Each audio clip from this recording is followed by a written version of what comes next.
शांति। ओम शांति। ओम शांति।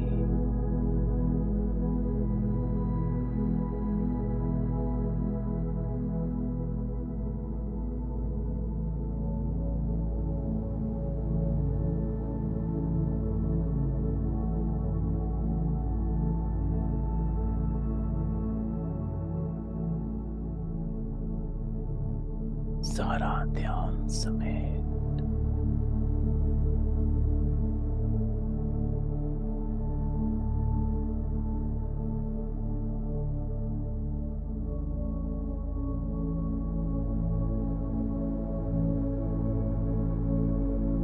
देह से न्यारी मैं आत्मा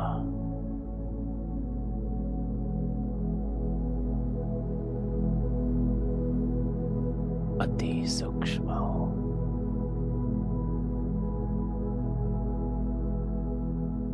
दिव्य हूँ, अति पवित्र।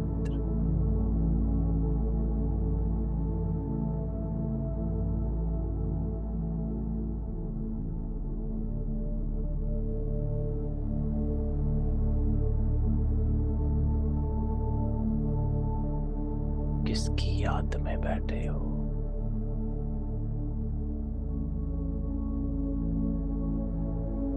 किसके सामने?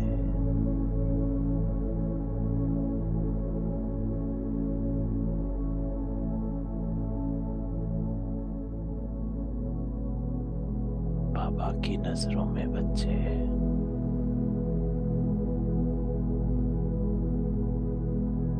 और बच्चों की नजरों में बाबा।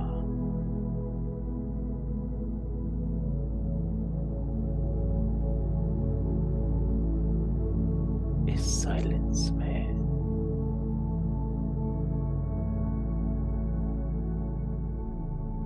बाबा को याद करना।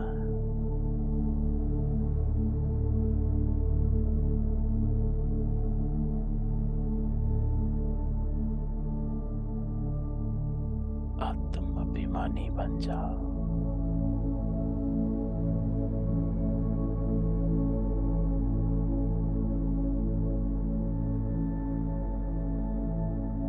सब संकल्प समाप्त।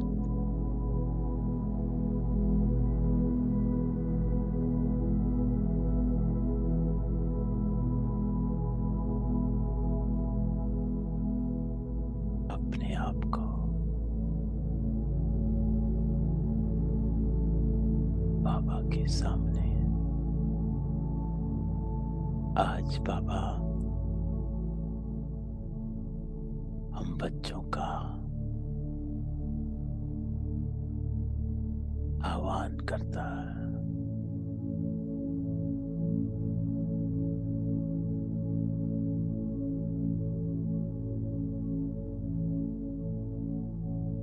तो आज हमारा बाबा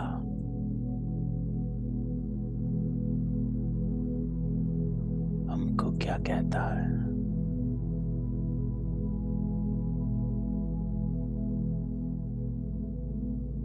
चले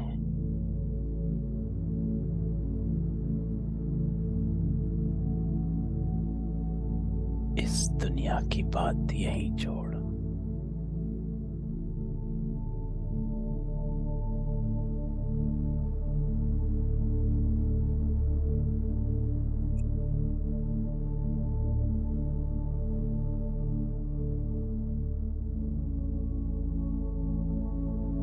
बाबा कहता है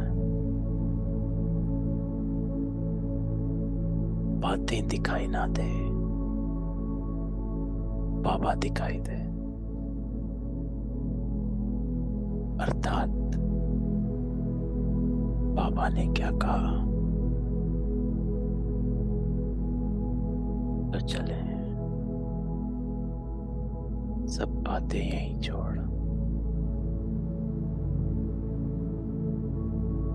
बाबा के सामने।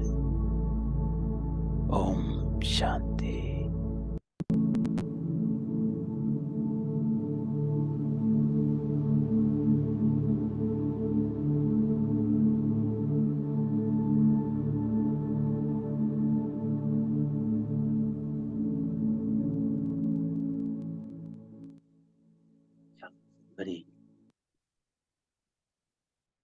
2023 बाबा कहता,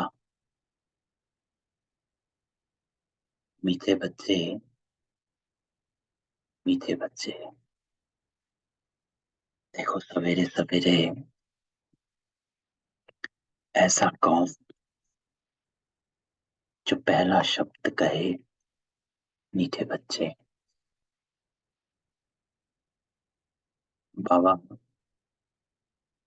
इस दो शब्दों में हमें स्मृति दिलाता है कि एक, आप किसके संतान हो, दूसरा आप कैसे हो, ईश्वर की संतान हो और मीठे हो। तो बाबा कहता, बाप से सर्व संबंधों का सुख लेना है तो और सबसे बुद्धि की प्रीत निकाल, माँ में कम याद करो, यही मंजिल। तो आज बाबा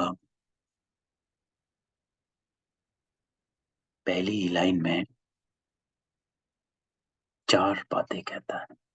पहली, बाबा कहता है सर्व संबंधों का सुख।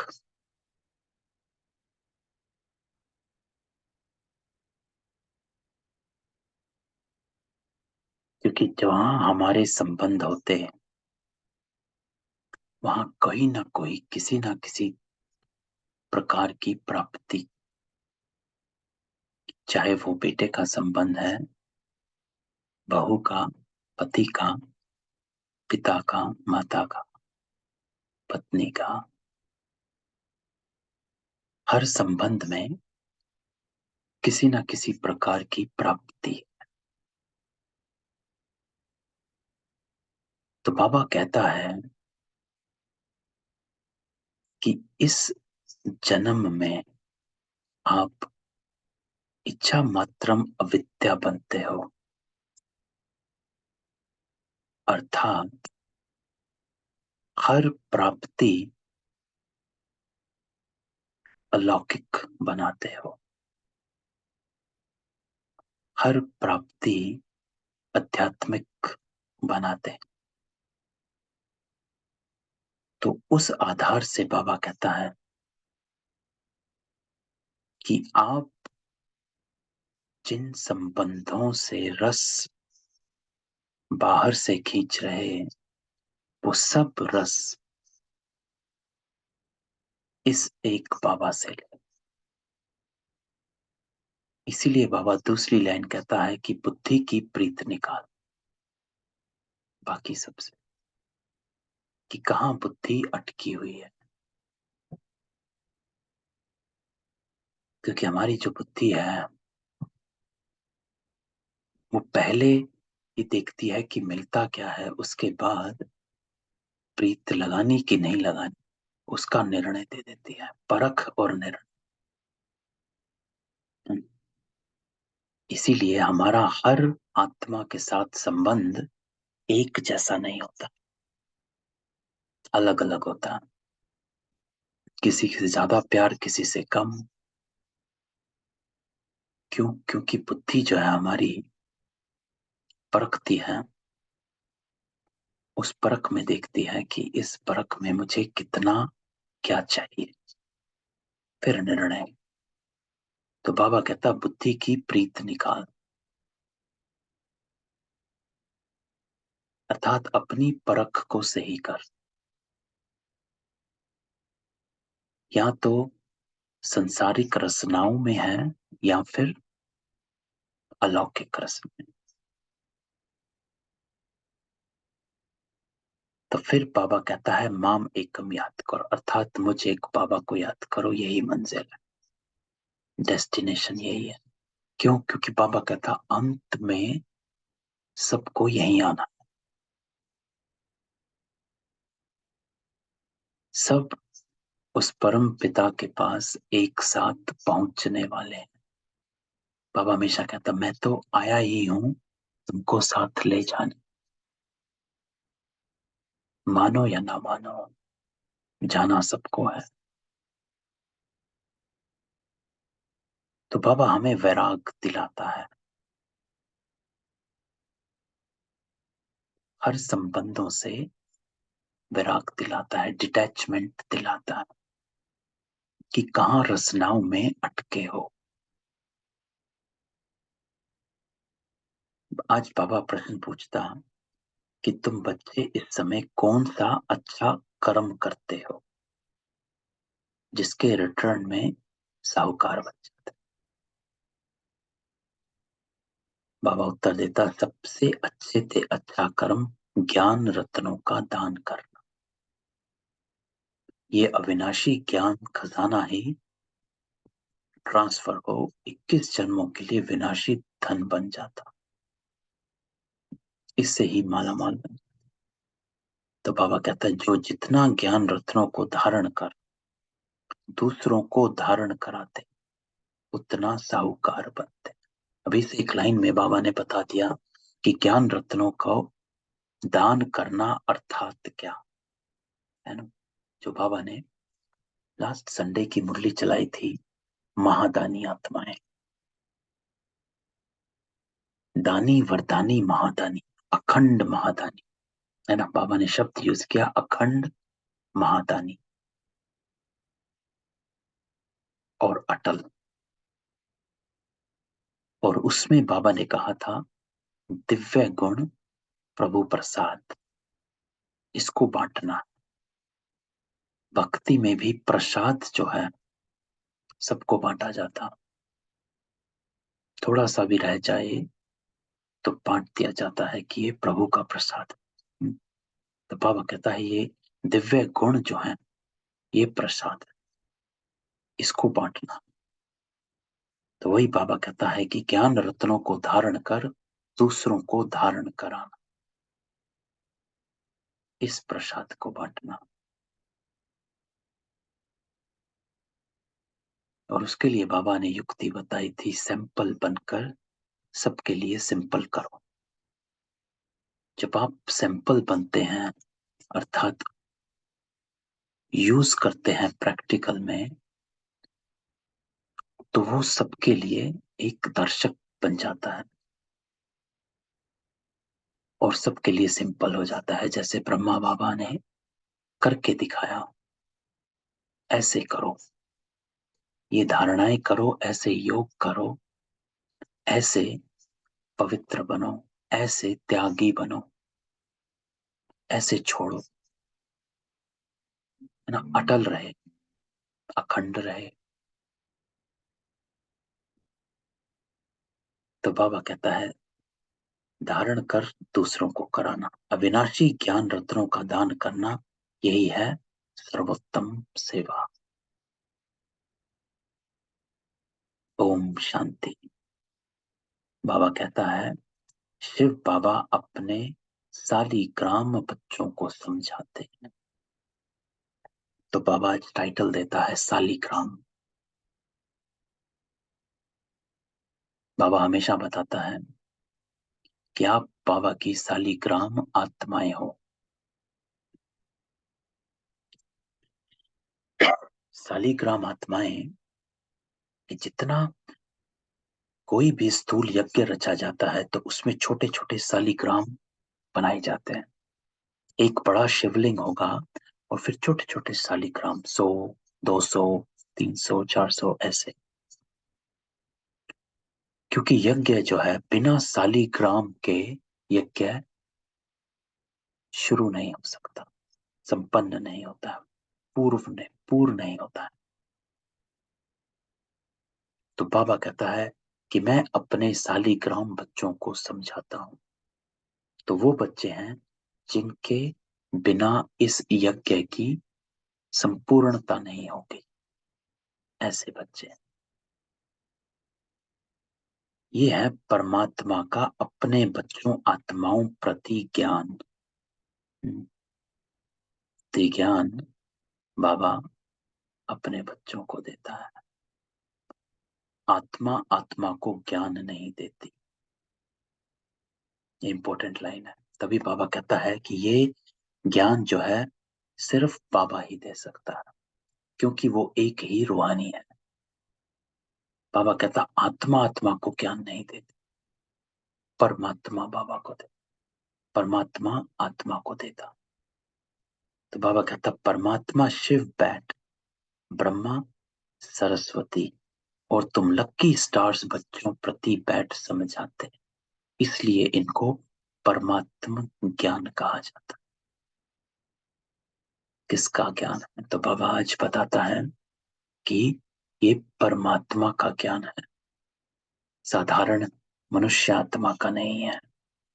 क्योंकि आत्मा आत्मा को आत्मा का ज्ञान नहीं दे सकती, वो शास्त्र लिखती है, स्थूल में जाती है। लेकिन रूहानी एक है, वो एक परमात्मा है जो सदा ही अपने आत्मिक स्वरूप में रहता, इसलिए उसको सदा शिव कहा गया। तो बाबा कहता है इनको परमात्मा ज्ञान कहा जाता। परमात्मा तो एक ही है, बाकी क्रिएशन क्रिएटर्स की है ना। तो क्रिएशन क्रिएशन को नहीं आगे बढ़ा सकता। कैसे? क्योंकि बाबा हमेशा कहता है कि एक पत्ता दूसरे पत्ते की पालना नहीं कर सकता, पानी नहीं दे सकता। वो पानी जड़ में जाएगा तो ही पत्ते में जाएगा। तो बाकी सब क्रिएशन है, क्रिएटर ही क्रिएशन का उद्धार करता है। तो बाबा कहता है जैसे लौकिक बाप ऐसे नहीं कहेगा कि ये सब हमारे रूप, नहीं, कहेगा ये हमारी रचना है। तो ये रूहानी बाप है जिसे भी पार्ट मिला हुआ है, इसलिए बाबा को क्रिएटर कहा जाता है। बाबा ने हमारी रचना करी है। बाबा ने सबसे पहले आकर ब्राह्मण धर्म की स्थापना करी, और उसकी पहली रचना हम बच्चे ब्रह्मा मुख वंशावली पैदा हुए।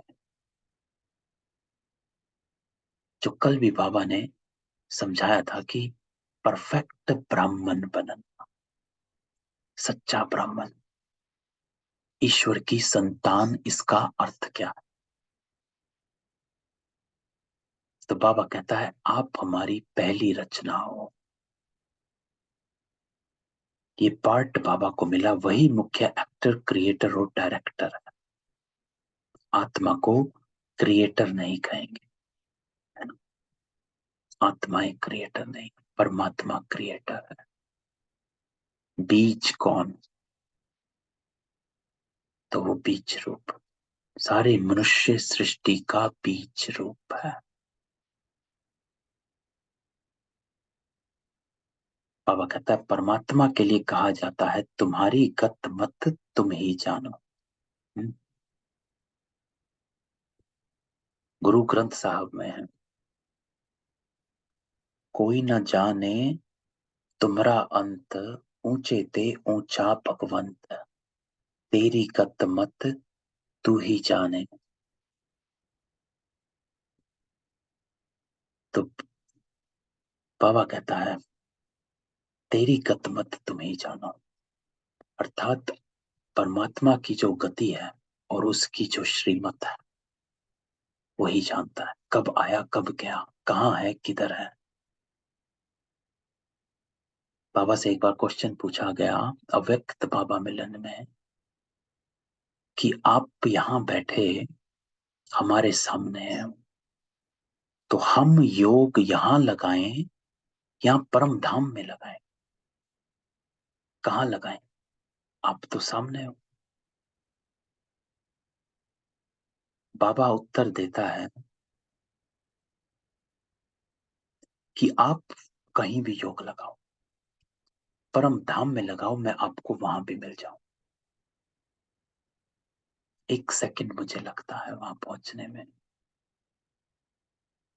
जितने में आपका योग नहीं लगेगा मैं वहां पहुंच जाऊंगा। तो आप वहां लगाओ। तो उसकी गत मत वही जाने। उन सब गुरुओं की तो अपनी अपनी अलग मत है, इसलिए परमात्मा आकर एक मत देता है। है ना। हर गुरु की अलग मत है।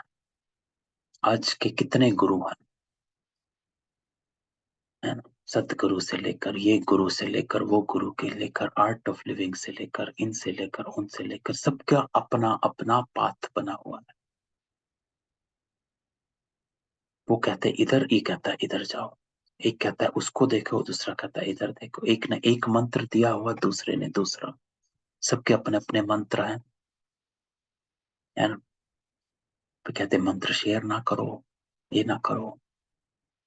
परमात्मा आकर एक मत देता है और वो कहता है ये मत सबको शेयर करो। तो बाबा ने ऊपर कहा, अविनाशी ज्ञान रत्नों का दान करना सर्वश्रेष्ठ सेवा, वो है मोस्ट बिलवेड। उस एक के साथ बुद्धि योग लगाना, और जिनके भी साथ तुम्हारी प्रीत है वो सब धोखा देने वाले। इंपॉर्टेंट लाइन है, उन सब धोखा देने वाले, है ना। क्यों? क्योंकि बाबा हमेशा कहता है कि आसुरी मत पर चलने वालों की ये दुनिया है, तो वो सब धोखा देने वाले, जिसके भी साथ तुम्हारी प्रीत। इसलिए उन सब से बुद्धि निकालनी। मैं तुमको सब संबंधों का सुख दूंगा, बाबा कहता है।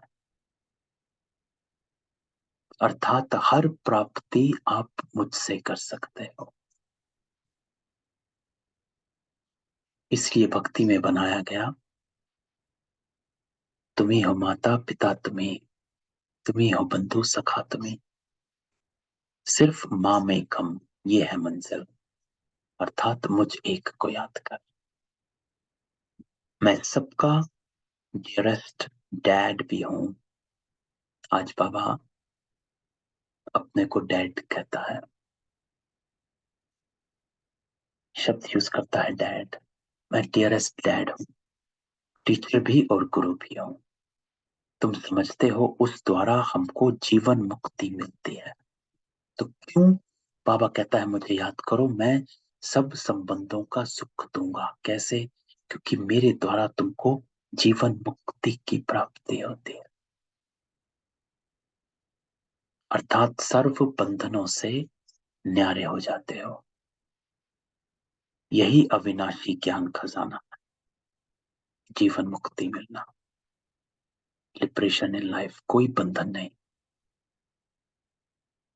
सर्व संबंध में है। यही अविनाशी ज्ञान खजाना। ये खजाना ट्रांसफर हो, फिर 21 जन्म के लिए विनाशी धन बन जाता। तो बाबा कहता है 21 जन्म हम बहुत माला माल हो जाते, राजाओं का राजा बनते। इस अविनाशी धन का दान करना है। आगे तो बाबा कहता विनाशी दान करते थे तो अल्पकाल क्षण भंगुर सुख दूसरे जन्म में मिलता था। कहा जाता पास्ट जन्म में कुछ दान पुण्य किया जिसका फल मिला। बाबा कहता वो फल एक जन्म का ही मिलता, जन्म जन्मांतर की प्रारब्ध नहीं कहेंगे। और बाबा कहता है हम जो अब करेंगे उसकी प्रारब्ध जन्म जन्मांतर मिलेगी। तो आज जो हम सब बाबा के सामने बैठे हैं, ये भी प्रारब्ध है जो आपने इस जन्म में कमाई थी।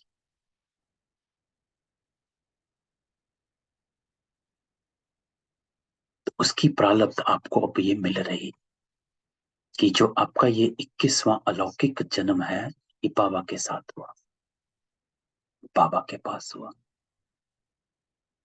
ये कमाई है जिसकी अब हम प्रारब्ध भोग रहे हैं। इसीलिए हम बाबा के बच्चे बन गए। तो बाबा कहता है तो अब ये है अनेक जन्मों की बाजी, परमात्मा से बेहद का वर्षा लेना है। सबसे अच्छा कर्म बाबा कहता है अविनाशी ज्ञान खजाना दान कर। इसको बाबा श्रेष्ठ कर्म बताता है कि अगर मन में आता कि श्रेष्ठ कर्म करना है तो बाबा कहता है श्रेष्ठ कर्म है ज्ञान खजाना दान करना।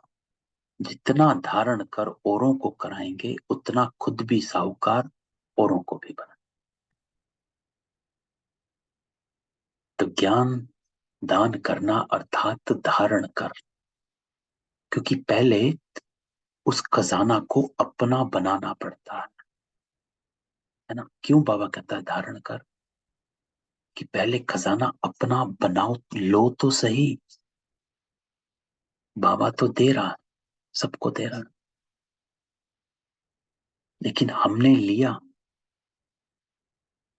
लेना अर्थात एक्सेप्ट कर लेना, धारण कर लेना। पहले अपने पास खजाना इकट्ठा होगा, तभी तो हम औरों को देंगे। इसीलिए बाबा कहता है धारण करना है, अर्थात पहले अपना बनाओ, खजाने को अपना बनाओ। फिर जब आप इसको अपना बनाते हो तो ही औरों को अपना बनाने के निमित्त बन जाते हो। जो बाबा ने संडे को कहा था, सैंपल बन सिंपल करो। इसी को कहा जाता है गुण दान करना। यह है सर्वोत्तम सेवा, जिससे सदगति होती है। क्यों सदगति? क्योंकि आपने अपना भी चेंज किया।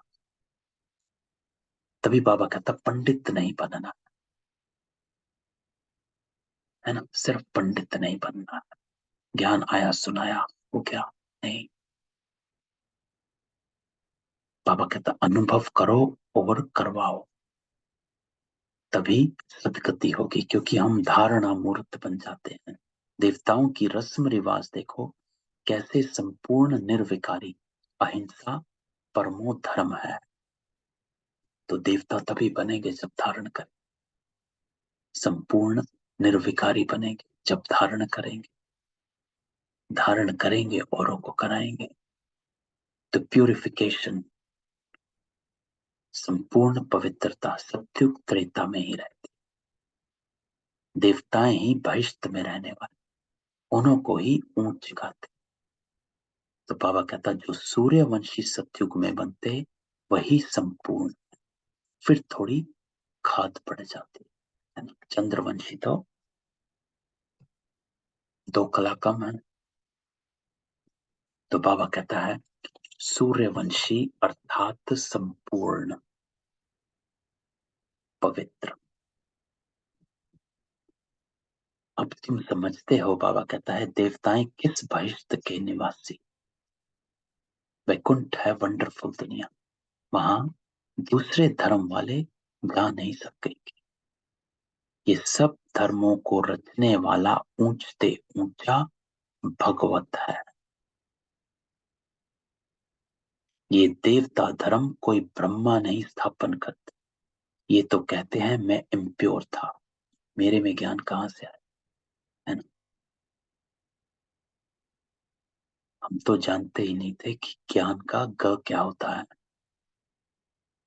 सेवा कहा किसको जाता है, पावन बनने का अर्थ क्या है। बाबा कहता है ब्रह्मा भी नहीं जानता था, इम्प्योर था। और सब प्योर सोल्स ऊपर से आती हैं अपना धर्म स्थापन कर।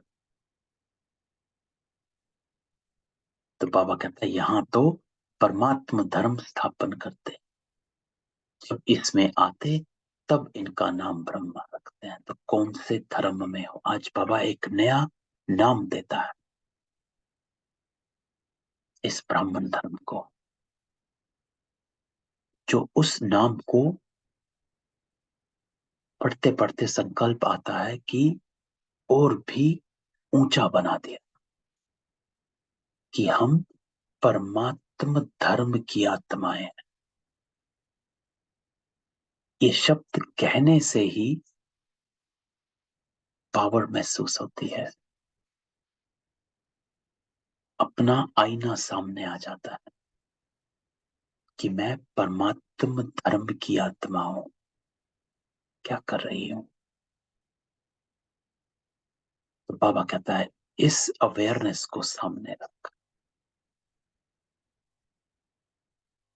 तब बाबा दूसरी लाइन कहता है जब आप इसमें आते हैं तब इनका नाम ब्रह्मा रखते हैं और हम ब्रह्मा कुमार कुमारी कहलाते हैं। जब हम परमात्म धर्म में आते हैं तो बाबा कहता है तुम्हारा धर्म परमात्म धर्म कहा जाता। ब्रह्मा देवताय नमः, विष्णु देवताय नमः।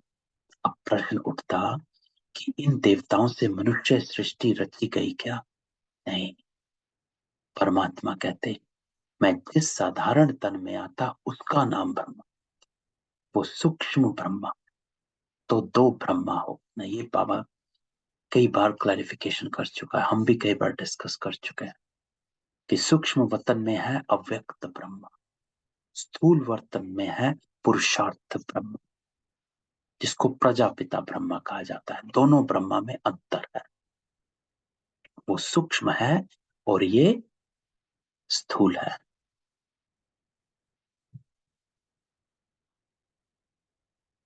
तो ये ब्रह्मा बाबा जब योग में बैठते थे या अपने को चेक करते थे कि मैं कहां तक कितना हूं, तो हमेशा संतरी दादी को भेजते थे। वो उनकी सबसे प्रिय और एक इकलौती संदेशी थी जिस पर बाबा विश्वास करता था। और भी संदेशियां थी लेकिन बाबा विश्वास नहीं करता था। क्यों? क्योंकि संदेशी जब वतन पहुंचती है वहां से क्या संदेश लाना है, उस वहां पहुंचने और वापस लाने में उस संदेश में काफी कुछ चेंज हो जाता है। क्यों? क्योंकि अपनी बुद्धि बीच में काम करने शुरू कर जाती है। इसलिए बड़ी प्योरिफिकेशन चाहिए। बाबा कहता था संदेशी बनना प्योरिफिकेशन चाहिए, अपनी मत को फुल स्टॉप लगाना। इसलिए बाबा संतरी दादी को बड़ा वो करता, उसको भेजकर कहता था कि देख कर आओ उस ब्रह्मा और इस ब्रह्मा में अंतर क्या। तो बाबा कहता है इनका ब्रह्मा नाम रखा गया क्योंकि कहते हैं साधारण तन में आता, ब्रह्मा के मुख कमल से ब्राह्मण रचता हूं, आदि देव से ह्यूमैनिटी रची गई। तो ब्रह्मा जो है वो है इस प्रजा, इस मनुष्य सृष्टि का पहली आत्मा, जिसको आदि देव कहा गया, एडम कहा गया। तो आदि देव से ह्यूमैनिटी रची गई। सो ये पहली पवित्र आत्मा है इस कल्प वृक्ष की। ये हुआ ह्यूमैनिटी का पहला बाबा। फिर वृद्धि होती जाती। तो बाबा कहता है अब मैं तुमको राजाओं का राजा बनाता, परंतु बनेंगे तब जब देह सहित देह के सब संबंधों से नाता तोड़ेंगे। अर्थात बुद्धि कहाँ अटकी हुई है, किसी के प्रभाव झुकाव लगाव आकर्षण में तो नहीं आती है। जब आप हर तरफ से डिटैच हो जाते हैं, अर्थात बुद्धि कोई भी बाहर का रस मुझे खींचना बंद कर देता है, तभी आप, बाबा कहता है, राजाओं का राजा बनेंगे। तभी आप कहेंगे बाबा मैं तुम्हारा ही हूं बस, क्योंकि और कोई रचना रही नहीं। ये तो निश्चय है हम सो प्रिंस बनते, चतुर्भुज का साक्षात्कार होता है, वो है ही युगम। बाबा कहता है चित्रों में ब्रह्मा को 10-20 भुजाएं दिखाते हैं, काली की कितनी भुजाएं थी, इतनी बाहों वाली चीज तो होती नहीं। ये सब अस्त्र शस्त्र अपना, बाबा कहता है ही प्रवृत्ति मार्ग। बाकी ब्रह्मा की जो इतनी भुजाएं दिखाते हैं, समझते हैं ये जो ब्रह्मा के बच्चे हैं वह जैसे इनकी बाहें हैं, है ना। तो ये सिंबॉलिक है, बाबा कहता है, दिखाने के लिए कि ब्रह्मा के इतने सहयोगी बच्चे हैं। बाकी ये काली आदि, बाबा कहता कुछ नहीं, जैसे कृष्ण को काला करा वैसे काली का भी चित्र काला कर दे। ये जगदम्बा भी ब्राह्मणी है। हम अपने को भगवान अथवा अवतार नहीं कहते। बाबा कहते हैं सिर्फ माम एकम याद करो, सिर्फ एक शिव है, बाकी सब क्रिएशन है। तो बाबा हमेशा कहता है क्रिएशन से कुछ नहीं मिलता, क्रिएशन के पास कुछ नहीं होता, क्रिएटर के पास जाओ। इसलिए एक बल, एक भरोसा, एक बाबा।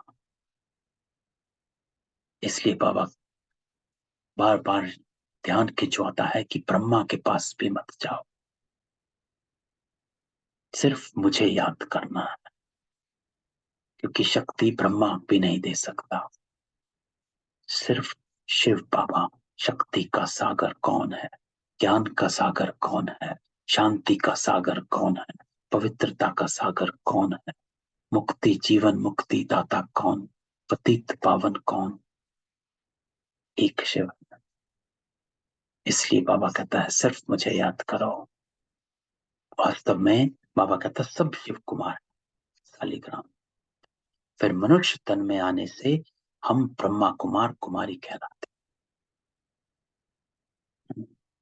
ये लाइन जो है वास्तव में सब शिव कुमार है शालिग्राम, अर्थात जब आत्माएं के रूप में है तो हम शालिग्राम, और जब हम इस शरीर में हैं तो ब्रह्मा कुमार कुमारी।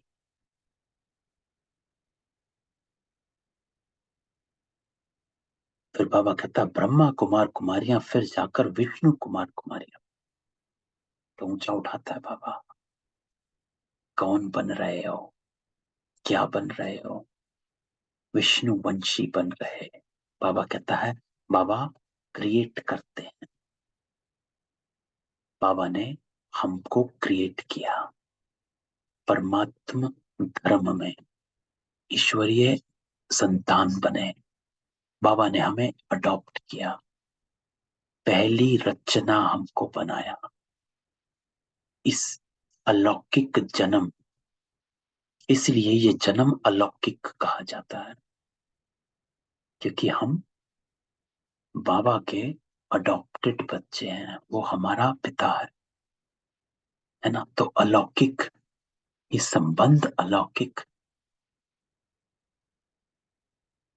तो ये हम, बाबा कहता है पहली रचना हो आप इस सतयुग की आद की। सतयुग का आद चल रहा, फिर पालना भी उनको करनी पड़ती, तो बाबा पालना भी करता है ना। रोज हमें बताता है कि बच्चे करना क्या, ऐसे डियरेस्ट डैड के तुम वारिस हो। तो बाबा आज डैड को यूज करता है, ऐसा डैड है, उनसे तुम सौदा करते हो, है ना। सौदा डायरेक्ट बाबा से, कि क्या दिया और क्या बाबा से लेना है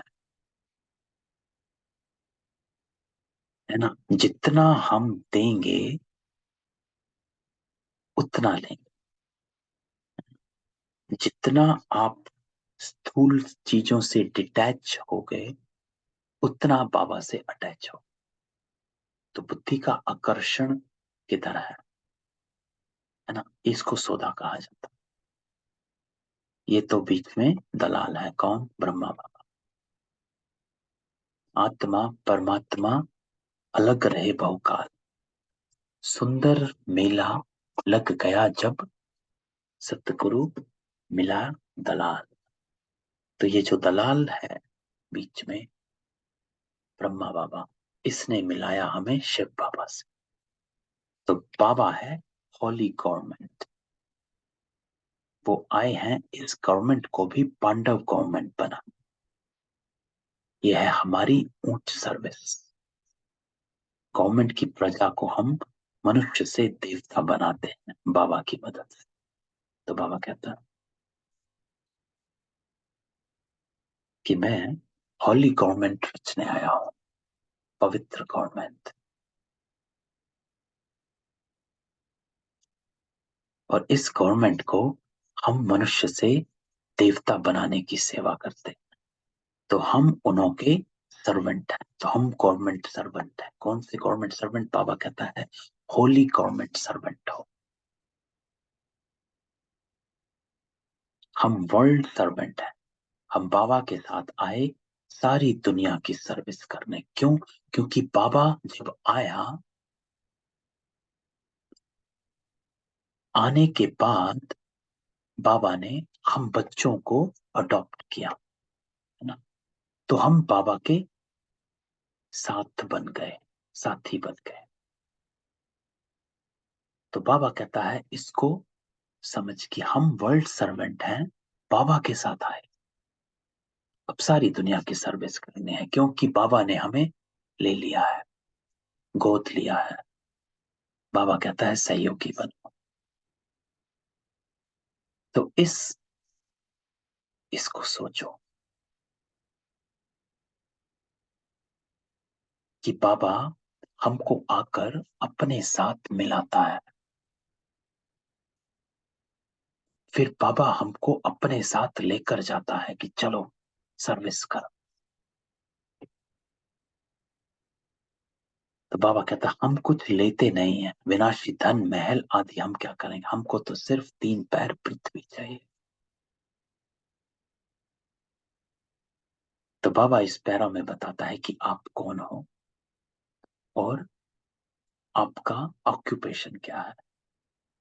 होली गवर्नमेंट की सर्विस, उसके सर्वेंट हो। बाबा आता, हमको अपना बनाता और हमको साथ लेकर सारी दुनिया की सर्विस करता। तो बाबा कहता है तुम बच्चों को अभी सच्चा सच्चा ज्ञान मिल रहा है, ये है सच्चा ज्ञान। शास्त्रों के ज्ञान को ज्ञान नहीं कहेंगे, वो भक्ति है ना, क्योंकि शास्त्रों के ज्ञान में इतना अपनापन है ही नहीं। सभी शास्त्र पढ़ लो, वहां तो या डराया है या फिर कोई कठिन रास्ता बताया है, बस 2 चीजें। ज्ञान माना सदगति, सदगति माना मुक्ति, जीवन मुक्ति। बाबा कहता है जब तक जीवन मुक्त नहीं हुए तब तक मुक्त भी नहीं हो सकते। ये लाइन जो बाबा कहता है, जब तक जीवन मुक्त नहीं हुए तब तक मुक्त भी नहीं हो सकते। तो कितना अपने आप को डिटैच, बाबा कहता है संपूर्ण समर्पण, समर्पित बुद्धि कितना बने हो। बाबा कहता हम जीवन मुक्त होते हैं, बाकी सब मुक्त होते हैं। तब तो कहते हैं तुम्हारी गत मत तुम ही जान। फिर इसमें भी सर्वव्यापी परमात्मा है, ये बात नहीं रहती। ये तो कहते हैं कल्प कल्प में अपनी मत से सबकी सदगति करता हूं। सदगति के साथ गति आ ही जाती, गति होगी उसके बाद सत्य में जाएंगे। इसको कहा जाता सदगति। नई दुनिया में रहते ही थोड़े हैं, तो सत्य में तो, सतयुग में तो थोड़ी आत्माएं जाती हैं। 9 लाख बाबा बताता। आगे हम कहते थे घट ही में सूर्य, घट ही में चांद, घट ही में 9 लाख तारे। घट में सूर्य इस समय है, घट में शिव है जिसका ही इतना विस्तार है, फिर घट में मम्मा बाबा और लकी स्टार्स।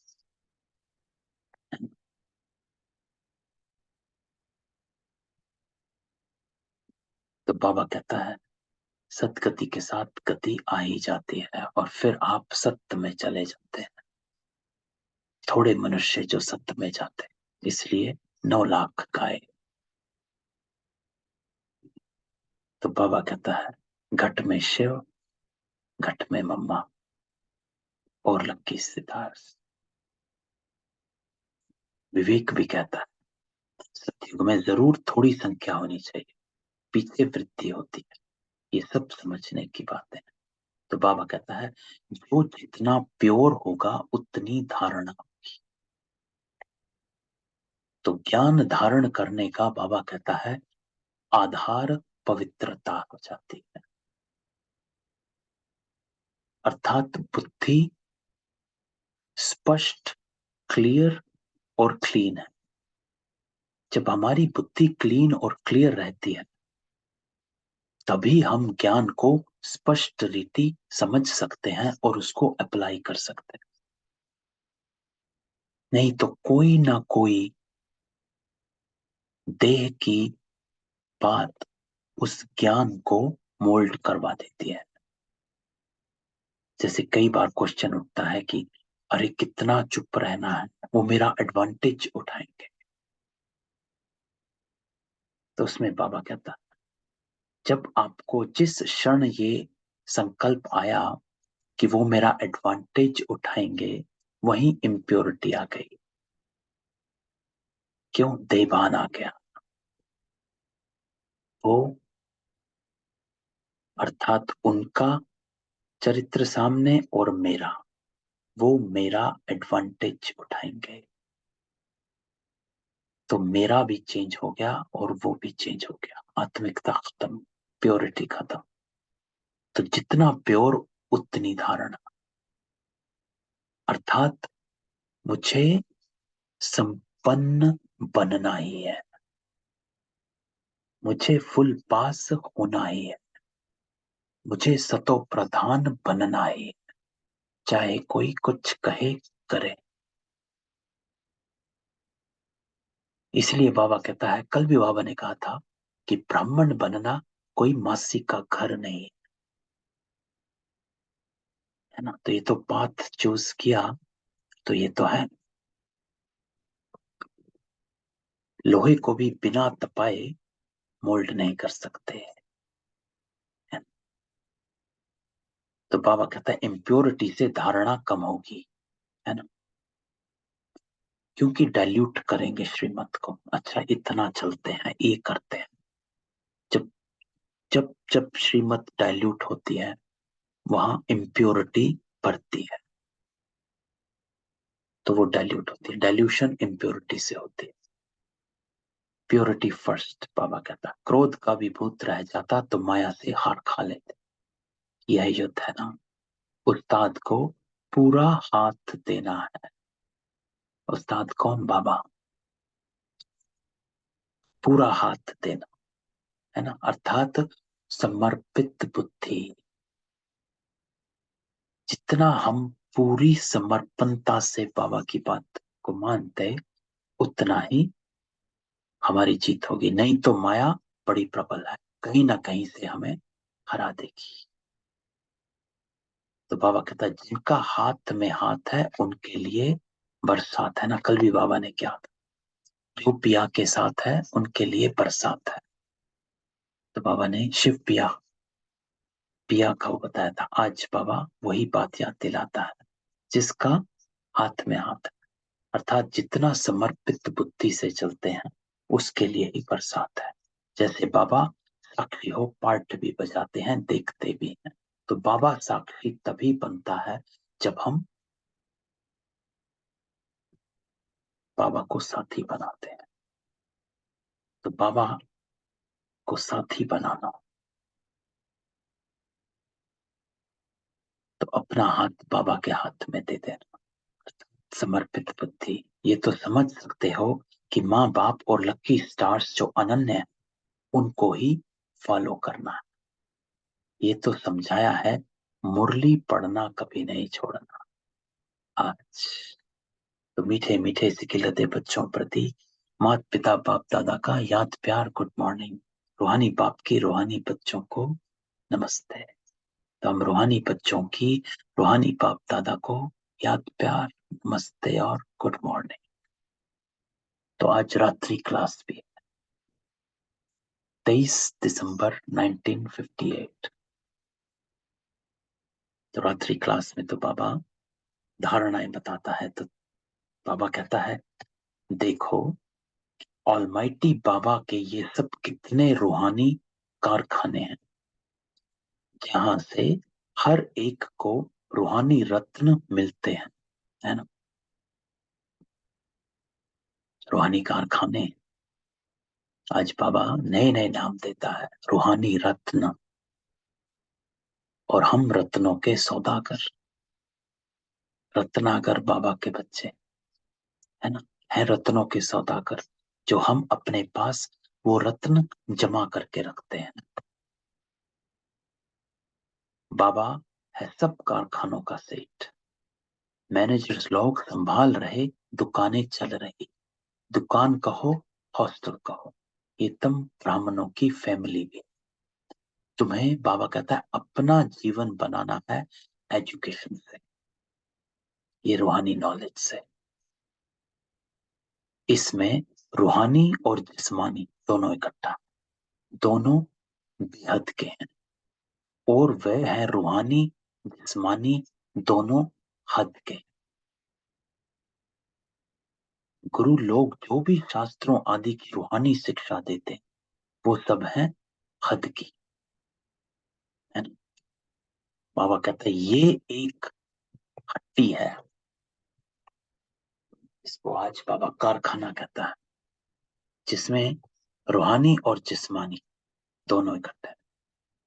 लेकिन जो बाकी संस्था हैं, आश्रम हैं, वो वहां सब हद का है। बाबा कहते हैं हम किसी मनुष्य को गुरु नहीं मानते, हमारा है एक सतगुरु, जो एक ही रथ में आते। घड़ी घड़ी उनको याद करेंगे तभी विकर्म विनाश होंगे। तुमको धन उस ग्रैंडफादर से मिलता है, इसलिए उनको याद करना। तो बाबा कहता है कोई भी कर्म ऐसा नहीं करना जो विकर्म बन जाए। बस ये अटेंशन सबसे इंपॉर्टेंट अटेंशन है, कि कोई भी कर्म ऐसा नहीं करना जो विकर्म बन जाए। सत्युग में कर्म अकर्म होते हैं, यहाँ कर्म विकर्म, क्योंकि पांच भूत हैं, कोई ना कोई स्वार्थ खींच लेगा। तो इसीलिए बाबा कहता है अपनी स्थिति को चेक करना है, आत्मिकता को चेक करना। क्योंकि अगर आप आत्म अभिमानी नहीं है, तो कोई ना कोई स्वार्थ आपको खींचेगा। तो कोई भी कर्म ऐसा नहीं करना जो विकर्म बन जाए। तो अपने को बचा कर रखना है ना। जो एक कहानी सुनाई थी, जो लौ की, दिए के लौ की, राजा जनक की कहानी। जो एक साधु आता है, वो कहता है राजन, आप तो खूब राजाओं के ऐश ऐश्वर्य में हो, आपको क्या पता। आप कहते मैं आत्मिक स्वरूप में हूं, आप कहाँ आत्मिक स्वरूप में, आप तो ऐश कर रहे हो। तो राजा जनक उनको दिया दे देता है ना? कहता है कि महाराज ये दिया लो, और सारे महल में जहां जाना है जाओ, जिन खजानों में जाना है, जिन तिजोरियों में जाना है, जिस राजकोष में जाना है, जहां जाना है जाओ। और अपने सैनिकों को कहता है इनको राजकोष में लेकर जाओ। लेकिन बस राजा जनक कहता है इतना ध्यान रहे महाराज, ये लो ना बुझ नहीं पाए, दिया ना बुझे। तो वो सारे घूम फिर के आता है। जब वापस आता है तो राजा उससे पूछता है कि महाराज आपने कितना खजाना देखा। तो महाराज का एक ही उत्तर था, खजाना क्या खाक देखता, मैं तो इस लौ को बुझने से रोकता रहा। तो यही बाबा कहता है कि कर्म करते करते तेरी लौ ना बुझ जाए, जागती ज्योत रहना है। इसीलिए बाबा सवेरे हमारे को ज्ञान का घृत डालता रहता है, ताकि हम सारा दिन जागती ज्योत बने रहे, इस स्मृति को इमर्ज रखा रखें। जितना हम अपनी स्मृति को इमर्ज रखते हैं, ये मुरली बाबा क्यों सुनाता है रोज? पहली लाइन से आखिरी लाइन तक बाबा स्मृति स्मृति स्मृति स्मृतियां ही दिलाता है। बच्चे, पहली लाइन सालीग्राम बच्चे हो, बाबा के पहली रचना बच्चे हो, रूहानी बच्चे हो, माँ में कम याद करो। क्यों? बाबा कहता है स्मृति, कि बच्चे ये लौ ना बुझने पाए जो बाबा सवेरे जगा देता। तो कोई भी कर्म ऐसा नहीं करना जो विकर्म बन जाए, अर्थात मेरी आत्मा की जागती ज्योत बुझने ना पाए। बस हम बिल्कुल सेफ हैं। कौन सेफ है इस दुनिया में? मनुष्य आत्माओं को पता ही नहीं है क्या करना, हमें भी नहीं पता है क्या करना है क्या नहीं करना। ये तो बाबा हमको सवेरे बता देता है, स्मृत करा देता है, जागा देता है, जागो। ऐसी ज्योत जगाता है बाबा कि बस ऐसा घृत डालता है ज्ञान का। तो इसीलिए हमें पूरे अटेंशन से इस मुरली में रस जाना है। अगर हम मुरली पूरी अटेंशन से सुने, हमें किसी की पूरी गहराई में जाकर अपने को अनुभव कराएं, हमें कोई क्लास की जरूरत ही नहीं। वेस्ट ऑफ टाइम, कोई क्लास की जरूरत नहीं, किसी की क्लास सुनने की जरूरत ही नहीं। अरे ये डायरेक्ट बाबा के महावाक्य हैं। इन महावाक्यों की गहराई में निकल जाएं तो हम जागती ज्योत आपे ही बन जाए। बाबा कहते हैं विकार दान में दे दो, फिर अगर वापस लिया तो नुकसान हो जाए, है ना? तो जागती ज्योत रखना है, अपने को स्मृति स्वरूप रखना है। तो बाबा कहता है ऐसे मत समझना, छिपा कर करेंगे तो पता थोड़े ही पड़ेगा, है ना? बाबा हमेशा कहता है खुद से ठगी नहीं करनी है, धर्मराज को तो पता पड़ेगा। बाबा कहता है इस समय ही बाबा को अंतर्यामी कहा जाता है। हर एक बच्चे का रजिस्टर वो देख सकते हैं। तो बाबा कहता है हम बच्चों के अंदर को जानने वाला है, इसलिए छिपाना नहीं चाहिए। चिट्ठी लिखो बाबा को, कह दो सब। दो चीजें होती हैं लेटर लिखने से। एक होती है कि जब आप लेटर लिख रहे होते हैं, आप सबको अनुभव होगा, जिसने लेटर लिखा हो, जब हम लेटर लिख रहे होते हैं बाबा को, उससे पहले उतना रियलाइजेशन नहीं होता है जितना लेटर लिखते हुए होता है।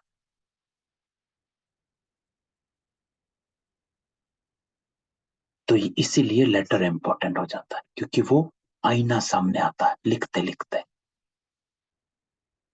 उतना रियलाइज तब नहीं होता जब विक्रम किया होता है, लेकिन जब लिखते हैं बाबा को तब रियलाइजेशन। और दूसरा, जब दोबारा वैसी कोई सिचुएशन वैसा कुछ आता है तो तुरंत स्मृति आती है कि मैंने बाबा को लेटर लिखा था, I cannot afford to do it again. क्या कहूंगा बाबा से कि बाबा दूसरे लेटर में भी मैं वही लिख रहा हूं? नहीं। तो इसीलिए लेटर लिखने से सब होता है। तो बाबा कहता है छुपाना नहीं। ऐसे भी चिट्ठी लिखते हैं कि बाबा हमारे से भूल हुई है, माफ कर।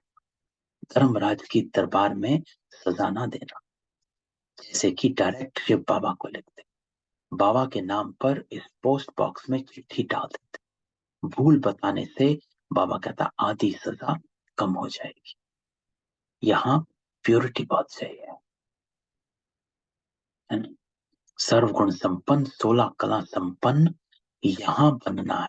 बाबा हमेशा कहता है सतयुग में जाकर नहीं बनना, बनना यहाँ है, वहां प्रारब्ध है। लाइट बन जाओ। रिहर्सल बाबा कहता है यहाँ होगी, फिर वहां प्रैक्टिकल पार्ट बजाना। तो अपनी जांच करनी है, कोई विक्रम तो नहीं करते हैं, है ना। मेरी जागती ज्योत बुझ तो नहीं जाती है। तो बाबा कहता संकल्प तो बहुत आएंगे, माया बहुत परीक्षा लेगी, डरना मत, है ना। बहुत नुकसान होंगे, धंधा नहीं चलेगा, टांग टूट जाएगी, बीमार हो पड़ेंगे, कुछ भी हो जाए बाबा का हाथ नहीं छोड़। आज बाबा देखो कितनी एक्सटेंट तक कहता है कि सब कुछ होगा, लेकिन बाबा का हाथ नहीं छोड़ना। क्यों? क्योंकि वो एक ही है जो बाबा ने ऊपर कहा था, जो कभी धोखा नहीं दे। सब संबंध धोखा देंगे,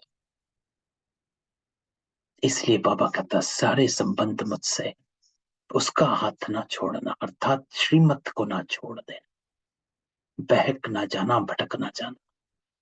अनेक प्रकार की बाबा कहता परीक्षाएं आएंगी, पहले पहले बाबा के सामने आती, इसलिए बाबा कहते बताते खबरदार रहना, पहलवान बनना।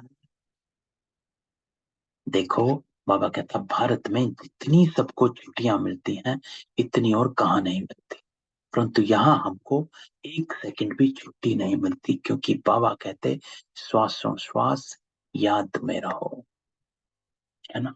याद की छुट्टी बाबा नहीं देता। बाबा हमेशा कहता शिव बाबा याद है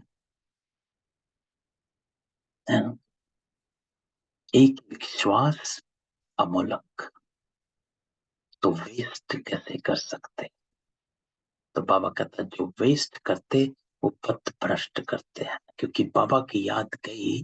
तो कल बाबा ने एक लाइन कही थी, जब बाबा की याद जाएगी तो रावण रावण आ जाता है। एक लाइन थी, वो लाइन एग्जैक्ट भूला, लेकिन उसमें ये था कि बाप की याद नहीं रहेगी तो रावण आपको खींच ले जाएगा। तो इसलिए बाबा को साथ कंबाइंड रखना है। इस जन्म का बाबा कहता एक एक श्वास मोस्ट वैल्यूएबल, रात दिन बाबा की सर्विस में रहना चाहिए। तुम ऑलमाइटी बाबा के ऊपर आशिक हो या उनके रथ पर। तो अब बाबा ध्यान खिंचवाता है, देहधारी में हो या अलौकिक हो, या दोनों पर। जरूर दोनों का आशिक होना। बुद्धि में यह रहेगा कि वह इस रथ में है, उनके कारण तुम इस पर आशिक हुए हो, है ना। मिलाने वाला तो ब्रह्मा बाबा है, बिना ब्रह्मा के शिव से मिल नहीं सकते। ब्रह्मा नहीं आते तो हम ब्राह्मण नहीं बनते। तो ब्रह्मा का पार्ट अमोलक है। शिव के मंदिर में भी बाबा कहता बैल रखा हुआ, वो भी पूजा जाता। कितनी गुहिया बातें हैं जो रोज नहीं सुनते, तो कोई कोई पॉइंट्स मिस कर देते हैं, है ना। बाबा हमेशा कहते हैं मुरली मिस नहीं कर, ना जाने कौन सा पॉइंट मिस हो जाए जो आपके लिए अमूल्य हो। क्योंकि हर आत्मा अपनी अपनी जर्नी पर है। किस बाबा के शब्द से, किस बाबा के महावाक्य से आप आत्मा अव्यक्त हो जाएं, पता नहीं चलता। इसलिए बाबा कहता कोई मुरली मिस ना करो। रोज सुनने वाले कभी पॉइंट्स में फेल नहीं होंगे, मैनर्स भी अच्छे रहेंगे। क्यों? क्योंकि ज्ञान का घृत डलता रहता है, जागती ज्योत रहती है, स्मृति बाबा याद दिलाता रहता है। बाबा की याद में बहुत प्रॉफिट है। फिर है बाबा की नॉलेज को याद करना, है ना। योग में भी प्रॉफिट, ज्ञान में भी प्रॉफिट। बाबा को याद करना इसमें है मोस्ट प्रॉफिट, क्योंकि विकर्म विनाश होते हैं और पद भी ऊंच निकलता है। तो मीठे मीठे सिखिलते बच्चों प्रति माता पिता बाप दादा का याद प्यार और गुड नाइट। रूहानी बाप की रूहानी बच्चों को नमस्ते, रूहानी बच्चों की रूहानी बाप दादा को याद प्यार नमस्ते और गुड मॉर्निंग। तो बाबा कहता है श्वासोश्वास बाबा को याद करना है, एक भी श्वास व्यर्थ नहीं, कोई भी कर्म ऐसा नहीं जो विकर्म बन जाए। तो याद अर्थात स्मृति स्वरूप, अपनी स्मृति को पक्का करना, यही योग है, इसी को योग कहते हैं। मैं अगर अपनी स्मृति में सारा दिन रहूं तो आप योग युक्त हैं। जब योग युक्त रहते हैं तो युक्ति युक्त आपे ही रहेंगे। क्यों? क्योंकि हर कर्म युक्ति से होगा, अर्थात श्रीमत पर होगा। तो स्मृति स्वरूप रहना। दूसरा, उस्ताद के हाथ में हाथ दे संपूर्ण पावन, हाथ अर्थात बुद्धि रूपी हाथ, समर्पित बुद्धि। जब हम समर्पित बुद्धि करेंगे तो ही संपूर्ण पावन बने। क्यों? क्योंकि अगर समर्पित बुद्धि नहीं तो इम्प्योरिटी बीच में आ जाती। कभी क्रोध के वशीभूत होकर माया से हार नहीं खानी, पहलवान बन। वरदान बाबा कहता है समर्थ स्थिति के आसन पर बैठ, व्यर्थ और समर्थ का निर्णय करने वाले स्मृति स्वरूप बाबा। तो आज बाबा वरदान भी स्मृति स्वरूप का देता है कि स्मृति स्वरूप बन जाओ। उसके लिए आसन बाबा देता है समर्थ स्थिति का आसन। समर्थ अर्थात शक्तिशाली स्थिति, शक्तिशाली स्थिति अर्थात आपकी अपनी पावरफुल स्मृति जो बाबा ने दी है। क्योंकि जैसी स्मृति वैसी स्थिति। समर्थ स्थिति तभी बनेगी जब आपकी स्मृति पावरफुल होगी। तो जैसी स्मृति वैसी स्थिति, और जब आपकी स्थिति समर्थ हो जाती है तो आप व्यर्थ और समर्थ का निर्णय करते हैं। तो बाबा कहता है इस ज्ञान का एसेंस है स्मृति स्वरूप बनन, है ना? पूरे ज्ञान का सार। क्योंकि बाबा रोज मुरली में हमारी स्मृतियों को ही इमर्ज करवाता है। बाबा कहता है हर कार्य करने के पहले इस वरदान द्वारा समर्थ स्थिति के आसन पर बैठ निर्णय करो कि व्यर्थ है व समर्थ है। तो आज बाबा ने युक्ति दे दी कि कार्य करने से पहले स्मृति स्वरूप बन जाओ, अर्थात अपनी श्रेष्ठ स्मृति को इमर्ज करो पहले, फिर आपका निर्णय यथार्थ आपे ही होगा। फिर बाबा कहता है कर्म में आओ, कर्म करने के बाद फिर चेक करो कि कर्म का आदि मध्य और अंत तीनों काल समर्थ रहा, जिसको कहा जाता त्रिकालदर्शी स्थिति में स्थित हो कर्म किया। ये समर्थ स्थिति का आसन ही हंस आसन है ना, हंस बुद्धि अर्थात परख से ही, निर्णय से ही। इसकी विशेषता ही निर्णय शक्ति है। तो हंस बुद्धि बने जब आपकी स्थिति समर्थ, तो बाबा कहता है बुद्धि क्लीन और क्लियर हो गई है। बुद्धि क्लीन और क्लियर अर्थात परख और निर्णय। तो निर्णय शक्ति सदा मर्यादा पुरुषोत्तम स्थिति में आगे बढ़ते जाएंगे। तो यही निर्णय शक्ति हमको विकर्म से बचा देती है, अर्थात हमें श्रेष्ठ कर्म कराती है, मर्यादाओं को पार करने से बचा देती है। तो मर्यादा पुरुषोत्तम स्थिति बना देती। तो पावरफुल वरदान, स्मृति स्वरूप रहना, अपनी स्मृति को पावरफुल रखना। स्लोगन बाबा कहता अनेक प्रकार के मानसिक रोगों को दूर भगाने का साधन साइलेंस। मन और मुख दोनों का साइलेंस। मानसिक रोग जो होते हैं वो व्यर्थ सोच से होते हैं, व्यर्थ बोल से होते हैं। आपने कुछ बोला, किसी ने बोला, एक का डबल जवाब आया, तो बाबा कहता है साइलेंस, अंतर्मुखी हो जा और अब इस अंतर को मिटा और साइलेंस में जाना। तो ये आज की बाबा की पावरफुल मुरली है ना, स्मृति स्वरूप, जिसकी संतान शालीग्राम बच्चे हैं, ज्ञान रत्नों का दान है ना, धारण करना और कराना। सैंपल बनो और सबके लिए सैंपल करो। एक बाबा की याद में सब विक्रम विनाश, अर्थात अपने संस्कारों को इमर्ज रखो। तो मैं सबको अनम्यूट करता हूँ, किसी का कोई क्वेश्चन हो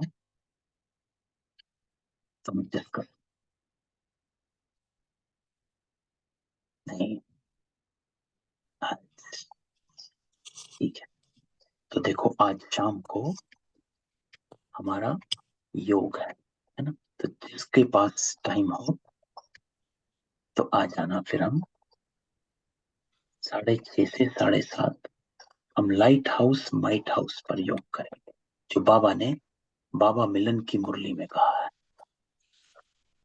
कि लाइट हाउस माइट हाउस पर है ना। तो थोड़ा सा इसके ऊपर डिस्कस करेंगे 10 मिनट्स एंड देन बाबा का पावरफुल योग करेंगे।